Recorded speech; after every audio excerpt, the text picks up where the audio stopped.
Innal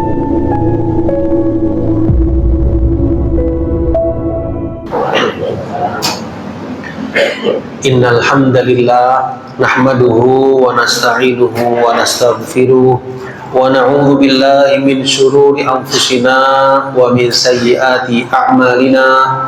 May yahdihillahu fala mudhillalah wa may yudlil fala hadiyalah.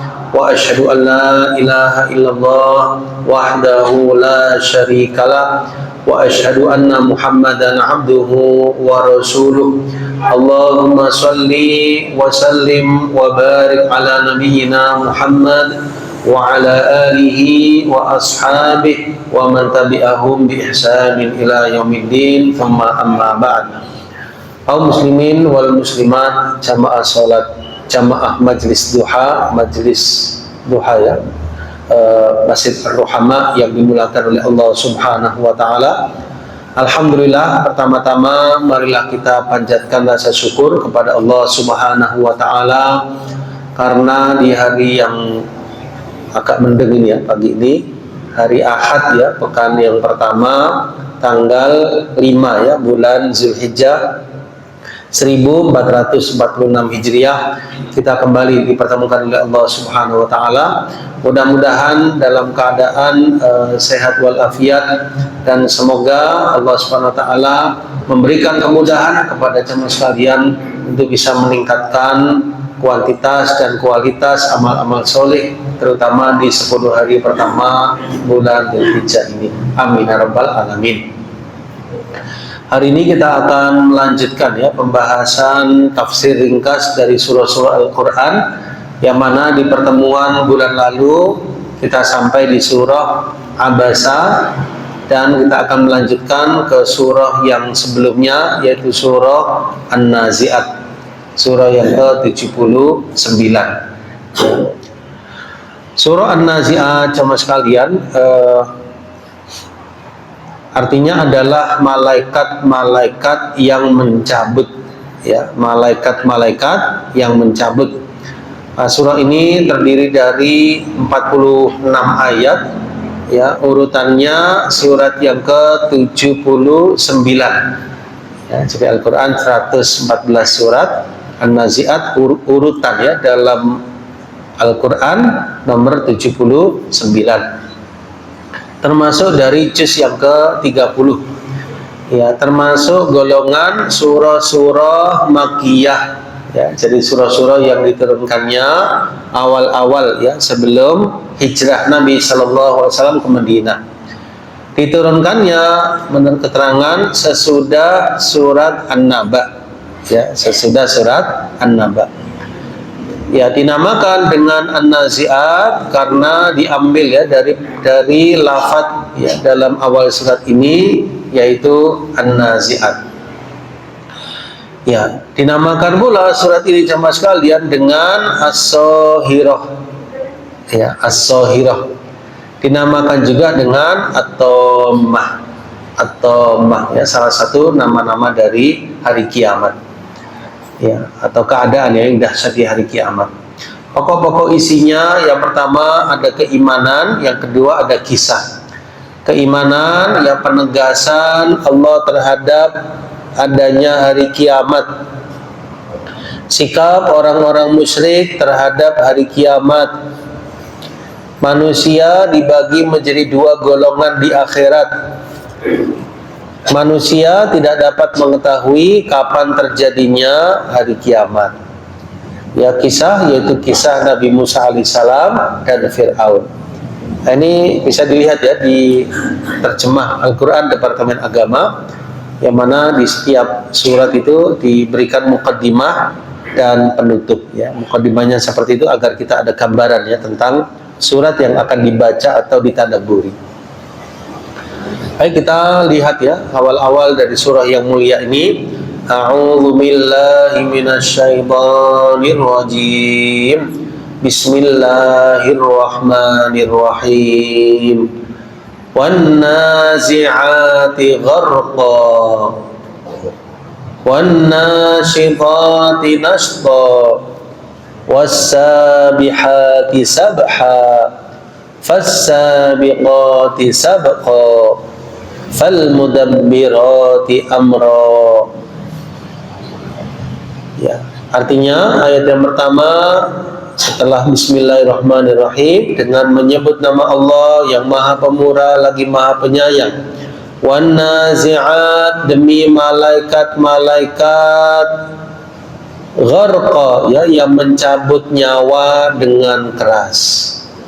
Ya, disebutkan dalam tafsir Imam Ibnu Katsir dari kitab Al-Misbah Al-Munir, ya, jemaah sekalian, halaman 1530, ya, filenya, bahwasanya berkata Ibnu Mas'ud, ya, Ibnu Abbas, ya, dua sahabat Nabi radhiyallahu anhuma, dan juga sekelompok, ya, dari ulama di masa dahulu, bahwasanya an-nazihati gharqa itu adalah para malaikat yang mencabut roh-roh Bani Adam. Ya, jadi ada istilah roh, ya, Bapak Ibu sekalian, yang kita ada, ya, roh tersebut dalam badan kita, dalam tubuh kita, tetapi kita belum pernah melihatnya. Tapi roh itu ada, ya. Kenapa kita tahu ada? Ya karena dengan roh itu bisa hidup. Nah, nanti kalau seseorang itu akan wafat, maka ada malaikat yang ditugaskan untuk mencabut nyawa, mencabut roh dari jasmani, dari tubuh hamba tersebut. Nah, malaikatnya itu jamaah sekalian disebut malaikat maut, malaikat maut, malaikat pencabut nyawa. Ya, kita biasa istilahkan dengan malaikat Israel, ya, jamaah sekalian. Tapi kalau bahasa-bahasa lafaz-lafaz hadis itu biasanya menggunakan apa? Malaikat maut, ya, malaikat maut. Atau kama qala sallallahu alaihi wasallam. Nah, kita juga meyakini, ya, keberadaan dari malaikat maut dan keberadaan, ya, semua malaikat, dan ini termasuk rukun iman yang kedua, ya, iman pada para malaikat. Walaupun tidak kita lihat, ya, gaib, tetapi kita yakin, ya, buktinya juga apa? Ada yang diwafatkan, ya, sekian banyak, ya, mereka yang diwafatkan, ya, setiap hari kita hampir, ya, mendengar berita-berita orang-orang yang diwafatkan, ya, dan itulah, ya, keadaan di dunia, sunnatullahnya seperti itu, sahabat sekalian. Nah, malaikat yang ditugaskan itu adalah malaikat pencabut nyawa. Ya, tidak ada di antara kita yang berangan-angan, ya, bertemu dengan malaikat maut, tetapi ini sebuah kepastian. Mudah-mudahan Allah SWT ketika mewafatkan satu saat kita dalam keadaan husnul khotimah, dalam keadaan dicabut roh kita dengan cara yang baik. Ada hadis yang panjang jamaah sekalian, yaitu dikenal dengan hadis Al-Bara bin Azib radhiyallahu an, di mana di sana itu disebutkan bagaimana keadaan dicabutnya nyawa orang yang mukmin dan orang yang kafir. Ya, di antara keterangannya bahwasanya orang yang mukmin itu sebelum dicabut oleh malaikat rahmat, dicabut oleh malaikat maut, akan datang kepadanya malaikat rahmat. Nah, malaikat rahmat itu menyampaikan apa? Ucapan yang baik kepada hamba yang beriman tadi. Ya, ucapannya, ayyatuhan nafsut thayyibah, wahai jiwa yang baik, keluarlah engkau menuju ampunan Allah dan keridhaannya. Ya, ini mendengar atau tidak hamba tersebut? Bisa jadi mendengar, sama sekalian, karena dia sudah akan wafat. Ya, keluarlah engkau menuju ampunan Allah dan keridhaannya. Ya, disapa dengan wahai jiwa yang baik, ayyatuhan nafsu at-thayyibah, keluarlah engkau menuju ampunan Allah dan keridhaannya. Ya, kalau orang yang beriman, ya, baru kemudian dicabut oleh malaikat maut. Ya, ini bisa kita simak, ya, hadis-hadisnya, meskipun tidak disebutkan di sini di Maktabah Asy-Syamilah jemaah sekalian. Hal-hal yang berkaitan dengan hal tersebut, ya, termasuk juga adalah keterangan, ya, tentang hadis ini diantaranya dalam Sunan Abi Dawud. Nah, kemudian ketika dicabut ruhnya orang yang beriman tadi, maka diangkat, ya, diangkat, dan baunya itu harum semerbak, ya, sampai kepada langit yang pertama, Ya, begitulah terus ya diangkat ya, dan penduduk langit itu sama-sama bertanya, ini rohnya siapa ini yang harum baunya? Ya, ini orang yang beriman dimuliakan seperti itu. Tapi kalau orang yang tidak beriman jemaah sekalian, maka yang datang itu bukan malaikat rahmat tapi malaikat azab.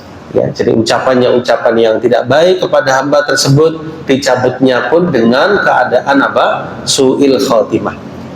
Nah, kita berharap tentunya dicabut oleh malaikat maut dengan baik, dengan lembut mudah-mudahan, dan semoga kita mendapatkan husnul khotimah. Nah, lalu apa tanda-tanda husnul khotimah jemaah sekalian? Ya, disebutkan di salah satu kitab, yaitu di kitab Ahkamul Janaiz ya, fi Dhau'il Kitab was Sunnah, tentang beberapa tanda-tanda husnul khotimah jemaah sekalian. Coba kita buka kitabnya ya. Di antaranya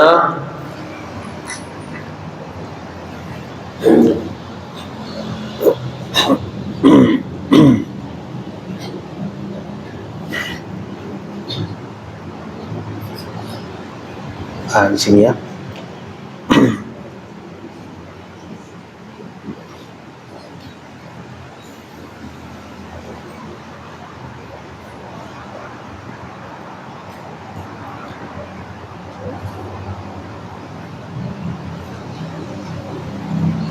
Di halaman 163 ya sama sekalian.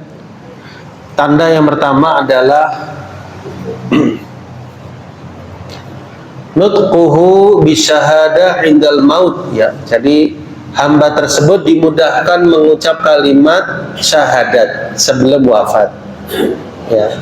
Jadi sebelum wafatnya itu dimudahkan mengucap kalimat la ilaha illallah. Ya, maka ini merupakan sebesar-besar apa? Tanda husnul khotimah. Ya, ada hadis yang disebutkan di sini dari sahabat Mu'ad bin Jabal radhiyallahu anhu, bahwasanya Nabi sallallahu alaihi wasallam bersabda, "Man kana akhiru kalamihi la ilaha illallah dakhalal jannah." Ya, barang siapa yang akhir ucapannya la ilaha illallah, maka dia pasti masuk surga. Ini hadisnya riwayat sama sekalian, riwayat siapa? Riwayat Imam Abu Dawud. Nah, keadaan orang yang mengucap la ilaha illallah itu ada dua. Ada yang bisa mengucapkan sendiri, ada yang perlu bimbingan. Ya, ada yang bisa mengucapkan sendiri ya, tanpa dibimbing sudah mengucapkan. Ya, itu pernah terjadi ya sama sekalian. Dan ini sebuah hal yang sangat luar biasa. Langsung bisa mengucapkan. Ada keadaan yang kedua, yaitu apa? Perlu bimbingan. Ya, itu istilahnya ditalkin. Ditalkin, dibimbing untuk mengucap kalimat la ilaha illallah. Ada hadis yang lain ya, laqinu ala mautakum.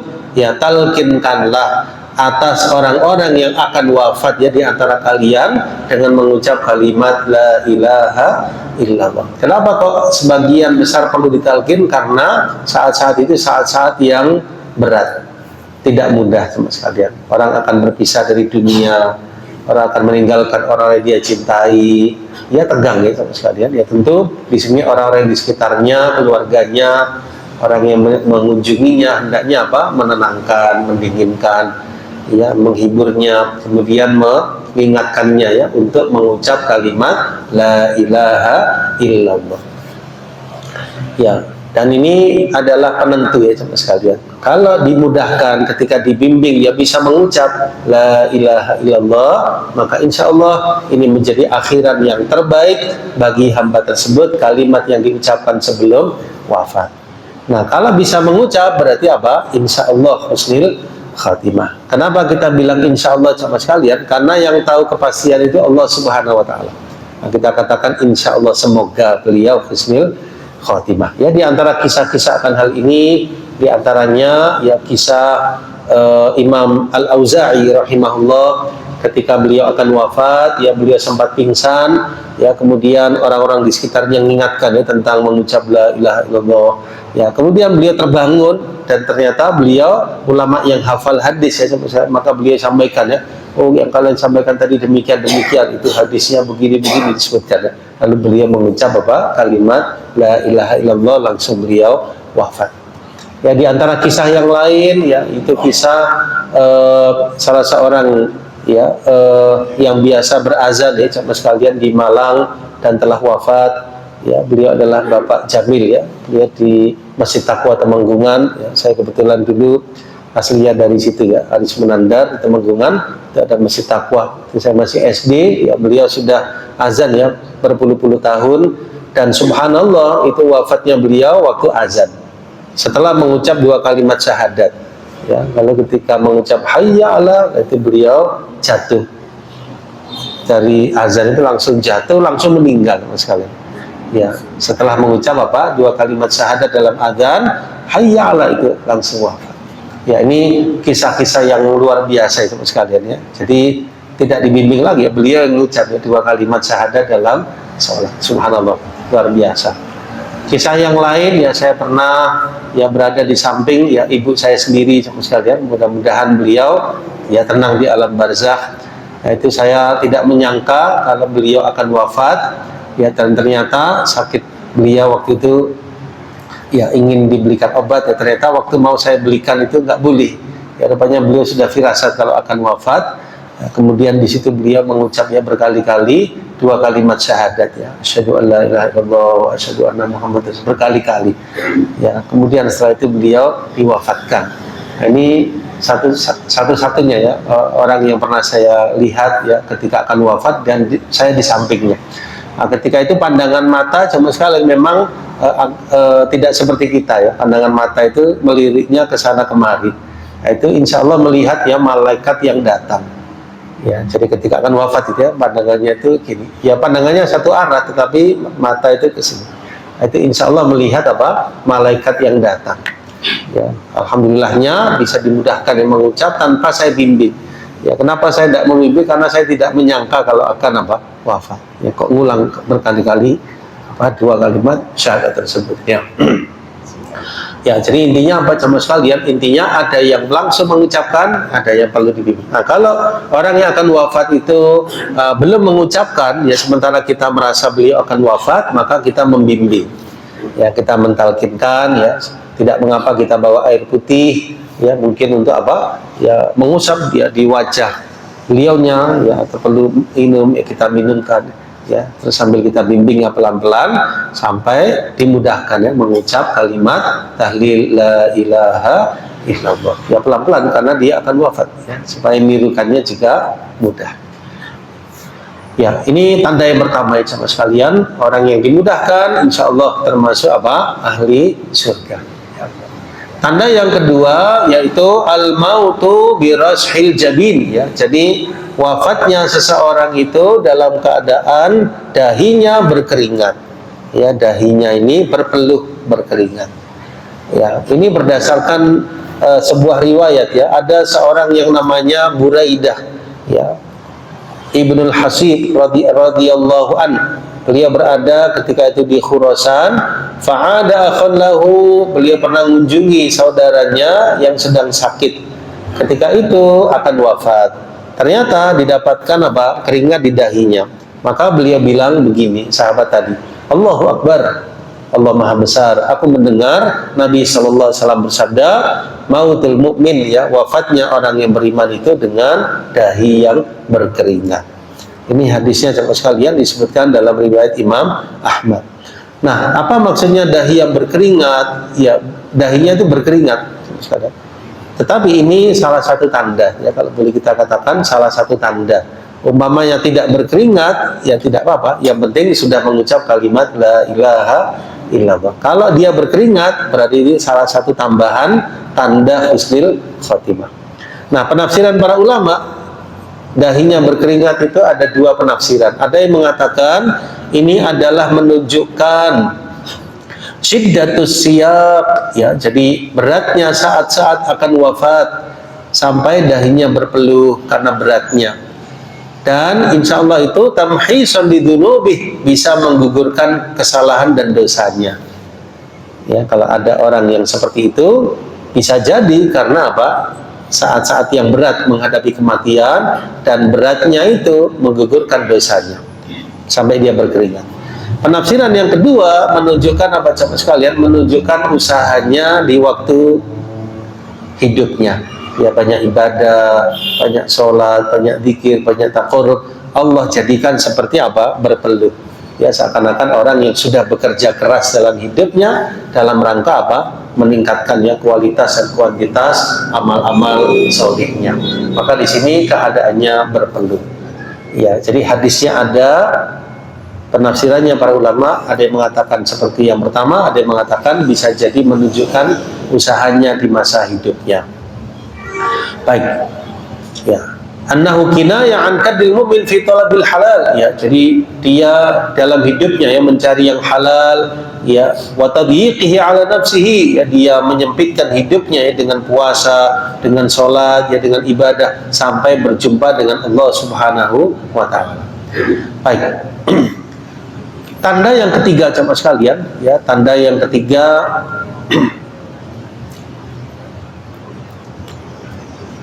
al-istishhad fi sahatil qital, ya. Wafat di medan perang. Ya, wafat di medan perang, ya. Wafat sebagai mujahid, meninggal di medan perang. Ya, ini ayat-ayatnya sangat banyak sekali ya, di antaranya Allah Subhanahu wa taala firmankan ya di dalam Al-Qur'anul Karim bahwasanya orang-orang yang wafat di medan jihad itu akan mendapatkan apa? Kenikmatan, bergembira dengan kenikmatan dari Allah dan keutamaan darinya. Ya, ya, ya. Tentu kisah-kisah jihad fisabilillah ya bisa kita simak dalam sejarah. Ada perang Badar, perang Uhud dan yang lainnya. Yang di situ ada sahabat-sahabat yang wafat ya di medan perang. Ya, jadi kapanpun ya seorang itu syahid, ya insya Allah maka dia mendapatkan apa? Husnul khotimah. Ya, baik. Kemudian ada juga jemaah sekalian orang yang wafatnya sebagai syahid tapi tidak di medan perang. Ya, wafatnya sebagai syahid tapi tidak di medan perang. Di antaranya yaitu orang yang wafatnya mat'un, ya. Mat'un itu dalam keadaan wabah taun yang menimpa satu daerah, satu kaum. Lalu dia wafat. Nah, dia muslim, muslimah. Maka insya Allah syahid. Wafat karena musibah taun yang menimpa satu negeri, wabah yang melanda yang begitu cepat, banyak orang meninggal, dia muslim muslimah, syahid insya Allah. Termasuk juga orang yang syahid ya tapi tidak di medan perang, yaitu mabtun. Ya, mabtun itu sakit perut. Orang yang wafatnya karena apa? Sakit perut. Ya, entah sakitnya apa, pokoknya dia sakit perut. Lalu dia muslim muslimah wafat karena sakit perutnya, itu syahid menurut keterangan hadis Nabi Shallallahu Alaihi Wasallam. Yang berikutnya al-gharik, ya, orang yang wafatnya tenggelam, ya, mungkin tenggelam di laut, tenggelam di danau, tenggelam di sungai. Ya, ini insya Allah ya termasuk apa? Syahid asalkan dia muslim muslimah ya, wafatnya tenggelam, tidak disengaja ya, karena tenggelam ya, qadarullah dia berusaha menyelamatkan diri tenggelam. Ya, maka ini termasuk apa? Syahid. Yang berikutnya tertimpa reruntuhan bangunan ya, lagi bangun, lagi ini tiba-tiba tertimpa reruntuhan bangunan, atau dia lagi di rumah, lagi apa, tertimpa sesuatu ya, reruntuhan, meninggal karena itu, termasuk syahid. Berikutnya harik ya, harik itu terbakar ya, mungkin dia lagi di pasar, di rumah, qadarullah terjadi sesuatu, gitu, langsung dia wafat muslim muslimah. Ya, atau dia lagi di tempat bekerjanya ya, dari jalan yang halal dia diterima sesuatu terbakar, qadarullah ya, tidak ada yang mengharapkan seperti itu, tapi seumpama terjadi dia muslim muslimah, insya Allah syahid. Ini juga ada hadisnya. Kemudian apalagi coba sekalian, seorang wanita yang mana wafatnya ya, dalam keadaan hamil ya, dalam keadaan mengandung, wafat ya, ini insya Allah apa? Syahid. Ya, muslimah dalam keadaan seperti itu syahid. Orang yang wafat karena membela hartanya, orang yang wafat ya karena membela keluarganya, orang yang wafat karena membela agamanya, orang yang wafat karena membela dirinya, ya, ini semua insya Allah apa? Syahid. Baik, ini dasarnya jamaah sekalian bahwasanya asyuhada khamsah ya, orang yang mati syahid itu ada 5. Al-mat'un, wafat karena wabah taun. Al-mabtun, wafat karena sakit perut. Al-gharik, wafat karena tenggelam. Wa sahibul hadab, wafat karena tertimpa reruntuhan bangunan. Ya, nah, saya pernah baca salah satu fatwa ya jamaah sekalian, itu menjelaskan ya, yang intinya orang yang wafat karena kecelakaan, insiden ya di jalan, yang wafat itu insya Allah bisa dikiaskan ya dengan apa? Orang yang tertimpa reruntuhan bangunan. Ya, qadarullah dia wafat ya karena kecelakaan kendaraan, maka insya Allah bisa termasuk dari tertimpa reruntuhan bangunan.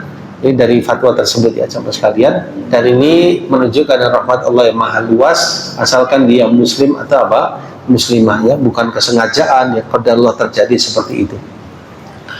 Tanda yang lain jamaah sekalian dari tanda-tanda husnul khatimah insyaallah adalah al-mautu murabitan fi sabilillah ya. Al-mautu murabitan fi sabilillah ya. Ini juga termasuk bentuk-bentuk jihad ini ya. Termasuk diantaranya al-mautu ala amalin solih, wafatnya karena beramal solih. Wafatnya seseorang saat beramal solih ya, mungkin sedang puasa wafat, sedang sholat meninggal, sedang sujud wafat, sedang baca Al-Quran wafat, sedang haji wafat, sedang umrah wafat, sedang sedekah wafat. Ini insya Allah tanda-tanda apa? Husnul khatimah. Ini hadisnya ya. Barang siapa mengucap la ilaha illallah ibtigha wajhillah, diakhirkan dengannya, maka dia pasti masuk surga. Barang siapa yang puasa 1 hari semata-mata mengharap ya wajah Allah, mengharapkan keridhaannya, lalu diakhirkan dengannya, dakhalal jannah, dia pasti masuk surga. Siapa yang sedekah dengan 1 sedekah, dia mengharap wajah Allah, khutimalahu ya, khutimalah itu maksudnya dia diakhiri ya hidupnya dengan itu, dengan sedekah tadi, dakhalal jannah, dia pasti masuk surga. Ini hadisnya riwayat Imam Ahmad ya, disahihkan oleh Syekh Albani rahimahullah ta'ala. Baik, berarti apa kesimpulannya? Orang yang wafat dalam keadaan beramal soleh, insya Allah dalam keadaan husnul khatimah. Mungkin ada yang pernah melihat Bapak Ibu sekalian yang wafat dalam keadaan beramal soleh. Tadi saya contohkan yang adzan ya, yang adzan. Ada juga saya pernah ingat, saya pernah baca sebuah postingan ya, ada orang yang biasa kurban ya mas sekalian, mungkin saya pernah lihat ya postingannya, biasa kurban. Lah subhanallah, di salah satu tahun ya ketika beliau berkurban ya mas sekalian, ternyata saat sapinya akan disembelih, saya ingat saya sapi dia disembelih, dia kurban sapi. Lah sebelum disembelih beliau wafat. Beliau melihat sendiri, dia di sampingnya, subhanallah, sebelum ya disembelih oleh yang nyembelih, beliau yang menyaksikan yang kurban tadi, saya lupa bapak siapa aja. Beliau lebih awal diwafatkan oleh malaikat maut. Ya, berarti kan luar biasa ya, wafat dalam keadaan berkurban. Wafat dalam keadaan apa? Berkurban. Ini ajaib ya, masya Allah. Ya, mungkin ada sama sekalian yang lihat atau baca berita yang lain, ya, mungkin ada yang sedang apa? Di Mekah, ya mau haji dan sebagainya wafat, atau ada yang sholat wafat, masya Allah, luar biasa. Ya, baik.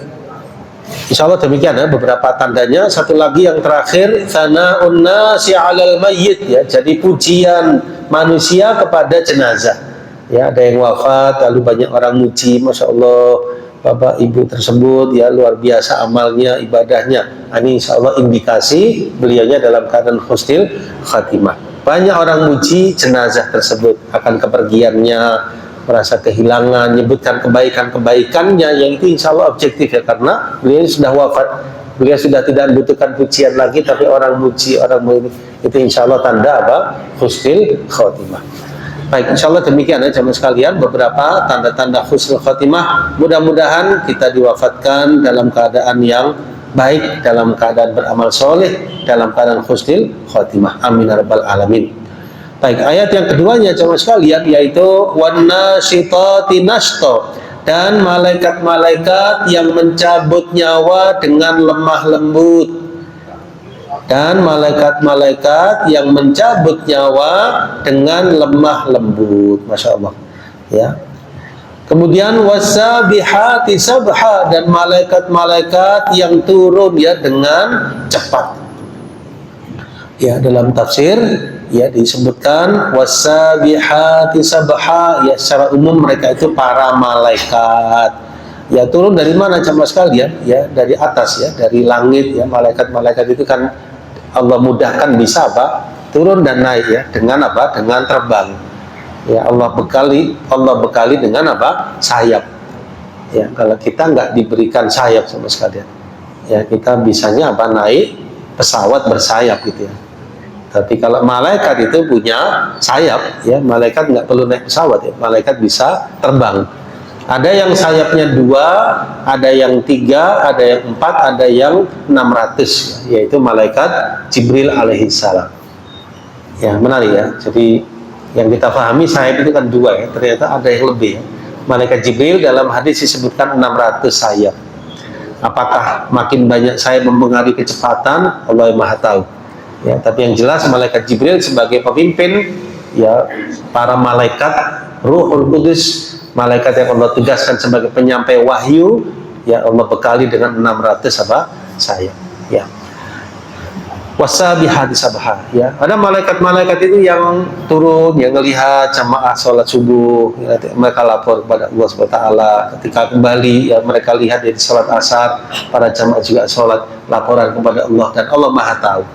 Ya, ada malaikat-malaikat yang suka majelis-majelis ilmu, majelis-majelis zikir, yang mereka menundukkan sayapnya berada di majelis-majelis tersebut. Ya, intinya malaikat itu sayyahin, ya, malaikat-malaikat itu biasa terbang ya, sebagaimana yang Allah kehendaki, ya dimudahkan ya, ke atas maupun ke bawah, ke langit maupun ke bumi dengan izin Allah Subhanahu wa taala. Dan ini termasuk iman kepada para malaikat.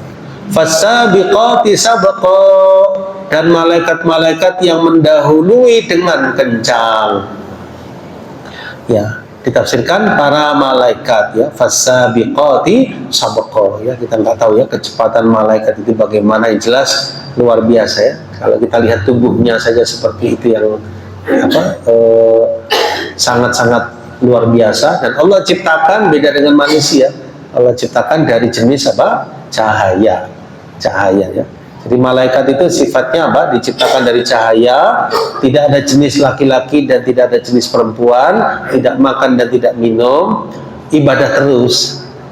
Kenapa? Karena tidak diberi hawa nafsu. Jadi malaikat itu enggak seperti manusia. Manusia ada hawa nafsu, ada kecenderungan. Ya, kalau malaikat tidak pernah bermaksiat, selalu taat ibadah kepada Allah, tidak pernah durhaka. Ya, dan begitulah malaikat ya sama sekalian, yang sangat banyak jumlahnya, Allah Maha tahu. Nah, yang diberitahukan kepada kita hanya beberapa ya, di antaranya malaikat Jibril, ya, malaikat Mikail, ya, malaikat Israfil, malaikat maut, malaikat yang ada di kanan dan kiri kita, malaikat yang bertanya di alam kubur, ya, 2 malaikat yang ditugaskan oleh Allah untuk ke janin ya, bayi yang akan lahir tadi di usia 120 hari, untuk dicatat ajalnya, rezekinya. Ada malaikat penjaga neraka, salah satunya malaikat Malik. Ada malaikat-malaikat penjaga surga, ya. Ada malaikat-malaikat yang kita tidak tahu namanya, tapi kita imani wujudnya mereka ada, dan Allah kabarkan bahwasanya mereka adalah makhluk yang dimuliakan. Masya Allah. Fal mudabbirati amra, dan malaikat-malaikat yang mengatur urusan dunia. Ya, maksudnya apa jamaah sekalian? Dijelaskan, yaitu tudabbirul amr minas sama'i ilal ard bi amri rabbiha, dengan seizin Allah Subhanahu wa taala. Yang mengatur dunia alam ini Allah Subhanahu wa taala. Tapi ada malaikat yang Allah tugaskan ya, misalnya malaikat Mikail itu kan tugasnya apa? Untuk hujan dan tumbuhan. Yang menumbuhkan tumbuhan Allah, tapi Allah tugaskan. Ya, sama juga nyawa ya, nyawa itu yang mencabut nyawa kita siapa sama sekalian atas perintah Allah, tapi Allah tugaskan malaikat maut, kan gitu ya sama sekalian. Ya, jadi Allah tugaskan ya malaikat dengan beberapa tugas ya, sesuai dengan hikmah dari Allah. Ada malaikat Israfil ya, malaikat Israfil itu peniup sangkakala. Ya, nanti akan terjadi hari kiamat ditandai dengan tiupan sangkakala malaikat Israfil.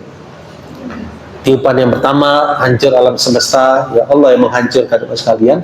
Tiupan yang kedua Allah bangkitkan manusia dari alam kuburnya. Ya, itulah yang disebut apa? Hari kiamat, ya, yaumul kiamat. Baik. Qulubu yauma idzin wajifah. Sebelumnya ya. Yauma tarjufur rajifah, ya, sesungguhnya Kamu akan dibangkitkan pada hari ketika tiupan pertama menggoncangkan alam. Ya, ini tentang hari kiamat ya. Tatba'uhar radifah, tiupan pertama itu diiringi oleh tiupan yang kedua. Ya, jadi tiupan pertama ada tiupan yang kedua. Nah, ini ya, ayat 8 ini menekankan sekali ya. Qulubu yauma idzi wajifah. Hati manusia pada hari itu sangat takut. Ini ya, patut menjadi renungan yang dalam ya.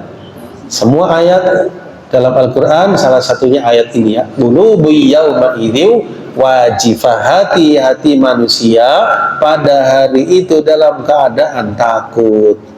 Ya, takut kenapa jemaah sekalian? Ya, takut karena akan menghadap Allah Subhanahu wa taala, kejadian yang luar biasa yaitu hari kiamat, dibangkitkan oleh Allah Subhanahu wa taala.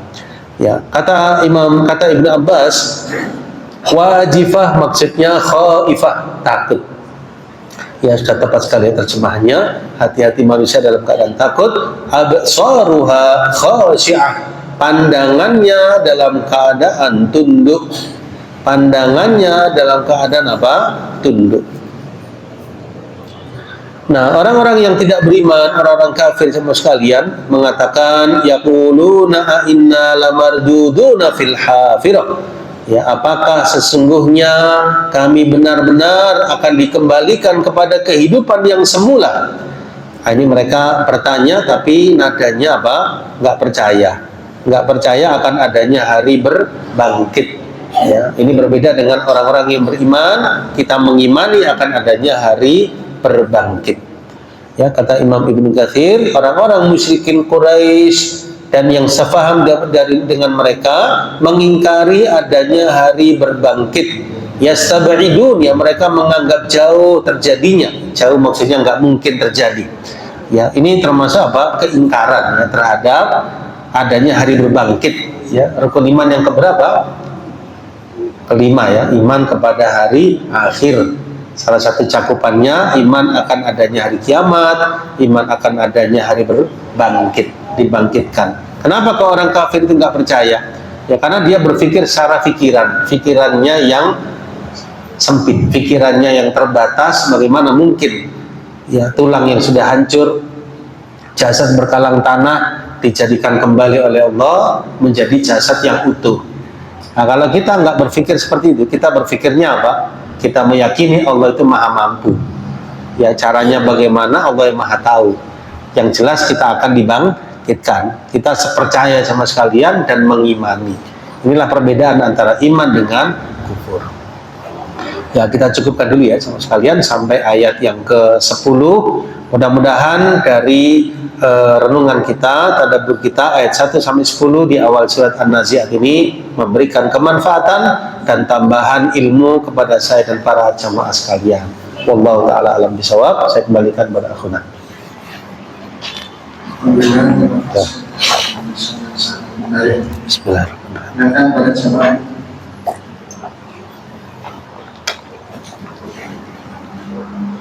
Assalamualaikum.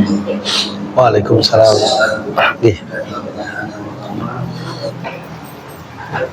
Tadi disampaikan tentang mati saya atau khotimah ya. Apakah orang yang mati saya atau khotimah itu nanti tanpa hisab? Ya. Kedua tentang salatul maut tadi disampaikan ada malaikat yang menyebut dengan keras malbut. Ya, saya disebutkan manusia semua mengalami sekali maut, dan sekali maut itu sakit saja. Apakah yang dijamin dengan malbut itu kita mengalami sakit seperti yang sekali maut? Ya. Oke, makasih Ustaz pertanyaannya. Yang pertama, apakah yang husnul khotimah dihisab atau tidak di akhirat? Hisab di akhirat sama sekalian bisa kita klasifikasikan menjadi dua. Ya, yang pertama ada mereka yang beriman, yang beragama Islam, beriman di dunianya, beramal soleh. Di akhiratnya itu ada yang Pertama, tidak dihisab. Tidak dihisab. Yang kedua, ada yang dihisab. Yang dihisab itu ada dua. Ada yang hisaban yasiro, hisab yang ringan.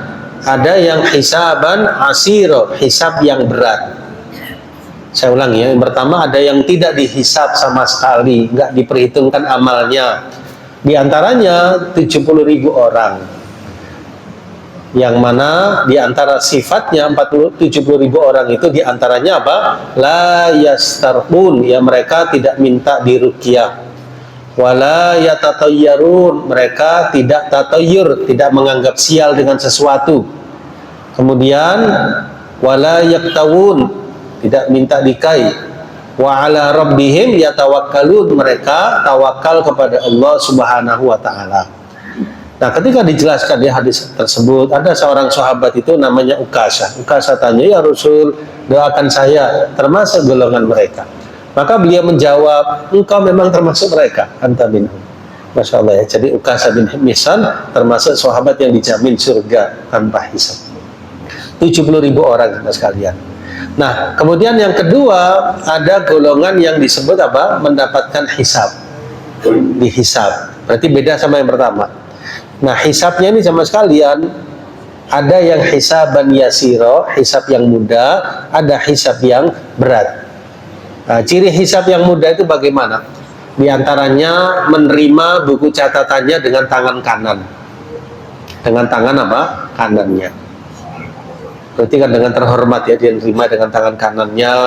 Kemudian isi dari catatannya itu kebaikan, ya imannya, amal solihnya.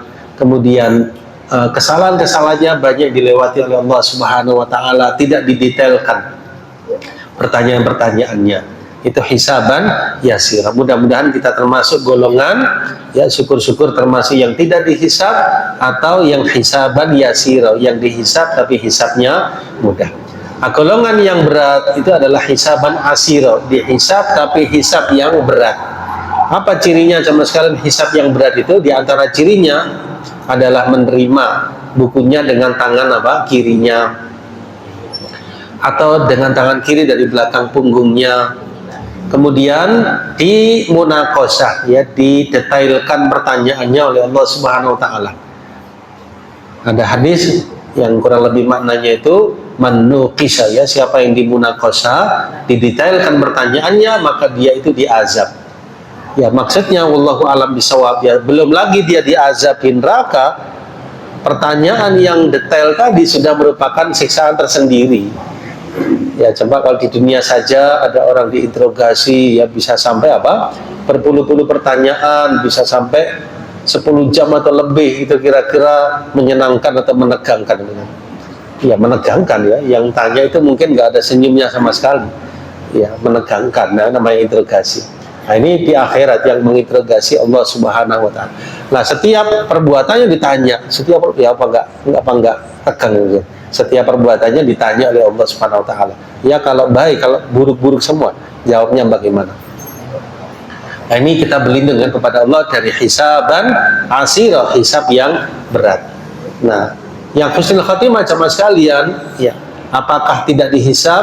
Wallahu alam bisawab. Ya bisa dari mereka itu ada yang termasuk ya, dari apa yang tidak dihisab, bisa termasuk dari golongan yang hisaban yasir, hisab yang dimudahkan. Demikian insyaallah. Inilah. Yang kedua tadi tentang apa, Ustaz? Tentang ya sakaratul maut, ya. Ya, bagaimana keadaan sakaratul maut tersebut? Allah yang Maha mengetahui, tapi yang kita harapkan, dan dari keterangan hadis-hadis tadi, hadis Al-Bara bin Azib, bahwa orang yang wafatnya husnul khotimah itu dalam keadaan beriman, didatangi oleh malaikat rahmat sebelum datangnya malaikat maut. Kalau orang yang su'il khotimah, datang malaikat azab sebelum datang malaikat apa? Maut. Ya, berarti apa? Orang yang wafatnya husnul khotimah, insya Allah semoga dimudahkan di dalam apa? Wafatnya. Tapi ya semudah-mudahnya wafat itu ya kita bisa bayangkan ya. Kita juga belum pernah merasakan sekalian. Tapi semoga apa dimudahkan oleh Allah Subhanahu Wa Taala. Kita juga melihat ya kisah-kisah kematian yang mana wafatnya itu ya cepat seperti tadi yang saya sebutkan, beliau yang azan tadi Bapak Jamil itu langsung wafat ya. Wafatnya prosesnya itu cepat ya sama saya. Dimudah. Bahkan saya masih ingat ya, saya masih kecil itu waktu mengantarkan jenazahnya itu kan dipandu gini ya, itu cepat sekali ya. Masya Allah, iya cepat sekali. Padahal orangnya itu tinggi besar dan gemuk, Bapak Jamil itu ya. Masya Allah. Jenazah digotong itu cepat sekali.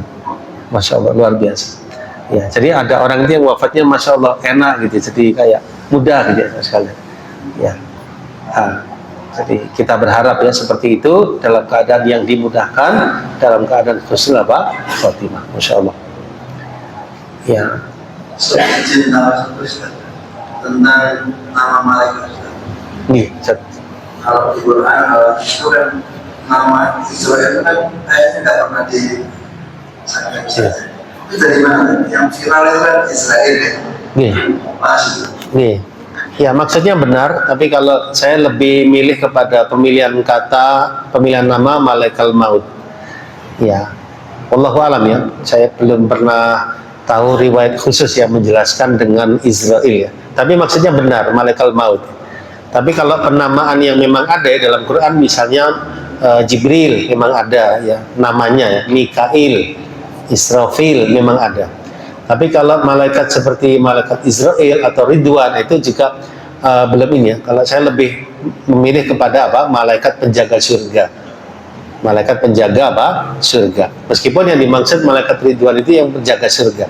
Tapi secara penamaan ya, wallahu a'lam bishawab, saya belum menemukan nama Ridwan ya di dalam apa? Keterangan hadis. Tapi kita imani di surga itu ada malaikat penjaga surga. Kan nanti apa ketika Nabi Shallallahu Alaihi Wasallam berada di depan pintu surga itu kan minta dibukakan, ada malaikat yang bertanya, siapa engkau? Aku Muhammad. Maka malaikat itu menjawab apa? Dengan mula aku diperintah untuk tidak membukakan surga sebelum Anda. Berarti kan ada yang menjaga. Ada dalam ayat yang lain ketika penghuni surga masuk, maka malaikat penjaga surga nyambut, Salamun alaikum bima sabartum. Keselamatan atas kalian dengan sebab kesabaran kalian. Berarti kan ada malaikat-malaikat yang menjaga apa? Surga. Ya. Lalu malaikat Malik ya itu memang ada ya, dalam apa? Di neraka itu malaikat Malik, tapi tidak hanya malaikat Malik saja, ada malaikat Zabaniyah. Ada malaikat yang 19 di neraka. Malaikat-malaikat penjaga apa? Neraka. Ya pastinya mereka Allahu a'lam bishawab ya tidak pernah tersenyum, tidak pernah tertawa ya, mereka bengis ya, kejam dan sangat luar biasa ya, karena tugasnya nyiksa orang-orang yang di neraka. Yang di surga lemah lembut, sambutan yang hangat kepada ahli apa? Ahli surga. Jadi kita imani ya adanya malaikat maut, tetapi penamaannya tadi yang ini teman-teman. Barakallahu fikum. Ya sama juga dengan raqib atid ya, itu kan sebetulnya sifat ya, raqibun atid ya, malaikat yang hadir dan selalu apa? Mencatat. Kita bilangnya raqib atid ya. Maksudnya benar ya, malaikat yang di kanan dan kiri kita. Mungkar nakir itu juga kalau di hadis itu yang saya ketahui adalah 2 malaikat. Tapi kita imani 2 malaikat yang bertanya di alam kubur. Ini yang kita maksudkan penamaannya. Karena menamakan sesuatu kan perlu ada landasan sekalian. Yang tadi disebutkan ada landasannya, Jibril, Mikail, Israfil. Ya, yang kita tidak tahu namanya, tapi kita tahu sifatnya dan tugasnya kita sebutkan apa adanya. 2 malaikat yang bertanya di alam kubur. Malaikat-malaikat penjaga surga, malaikat-malaikat penjaga neraka, seperti itu. Jelas ya saudara sekalian. Ya. Kan menamakan sesuatu dalam agama itu perlu ada ininya ya. Alangkah baiknya kalau lebih apa namanya landasan dengan menggunakan landasan yang memang apa akurat gitu ya. Allahu a'lam bishawab. Ya. Barangkali ada yang menemukan riwayatnya secara khusus ya, mau bisa disampaikan kepada saya. Ya tentang ya Ridwan, tentang Israel. Tapi kita imani ya malaikat-malaikat tersebut ada dan tugasnya memang benar. Penamaannya yang dimaksud. Nih, silakan Ibu. Assalamualaikum warahmatullahi wabarakatuh. Waalaikumsalam warahmatullahi wabarakatuh. Kalau orang yang tidak termasuk 70.000 yang karena dihisab itu, apakah harus transisi neraka dan apakah lama jalan? Tanya itu apa tergantung. Dan katanya di surga itu bisa mohon pada Allah. Saudara saya belum ada, bisa. Tadi saya jelaskan ya, ada yang tidak dihisab, ada yang dihisab. Yang dihisab mudah yasiro berarti kan arahnya kemana? Ke surga, insya Allah. Yang yasiro mudah ya. Jadi walaupun tidak walaupun dihisab, tapi hisabnya mudah, itu insya Allah ke surga kita sekalian. Nah, orang yang beriman itu ada dua kemungkinan, langsung ke surga atau dengan dosanya dia disiksa di neraka, tapi pada akhirnya ke surga. Ya, ke surga itu insya Allah dimudahkan ya semua orang yang beriman. Tapi kalau umpama dia masuk neraka, itu tidak kekal selama dia punya iman.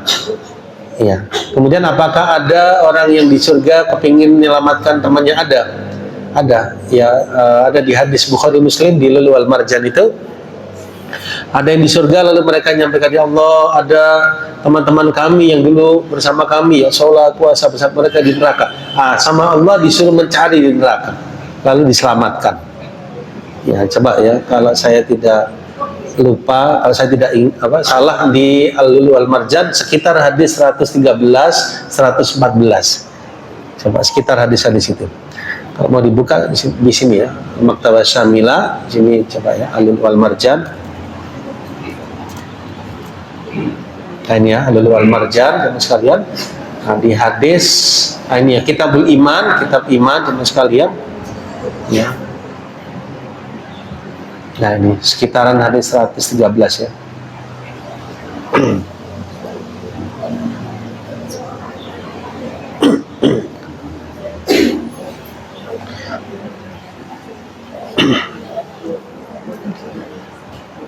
Ya, ini 112, 113 ya. Nah. Ya. Ya, ini ya, sampai sekarang hadis yang panjang ya. Ya, dan dalam Bukhari dan Muslim. Nah. Ini 115 ya. Nah.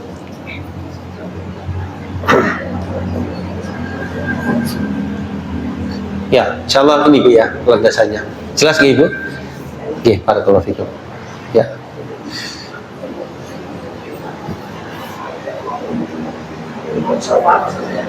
Kenapa? Ustaz? Syafaat yang tidak menyalahkan amal tadi. Termasuk menyalahkan syafaat. Apakah termasuk syafaat? Bisa jadi demikian, Bu. Ya. Jadi syafaat itu ada beberapa ya, di antaranya syafaat Nabi sallallahu alaihi wasallam. Syafaat beliau kurang lebih 6 sampai 8 ya. Terus ada syafaat para malaikat ya, ada syafaat orang yang mati syahid ya untuk keluarganya. Terus ada syafaat dari Allah Subhanahu wa taala, ada syafaat saya ingat saya orang-orang yang beriman. Ya, seorang beriman. Ini ada bukunya khusus ya tentang syafaat. Ini coba saya lihatkan ya bukunya. Sudah.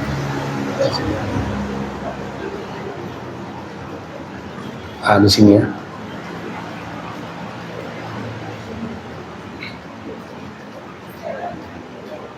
Nah ini ya bukunya syafaat judulnya. Satu buku khusus syafaat ya. Ya, judulnya dari negeri akhirat, tapi pembahasan tentang syafaat ya, Syekh Nada Abu Ahmad ya. Di sana dijelaskan beberapa jenis syafaat ya sama sekalian. Di antaranya adalah syafaat dari Nabi Shallallahu Alaihi Wasallam, ya juga ada syafaat Al-Quran.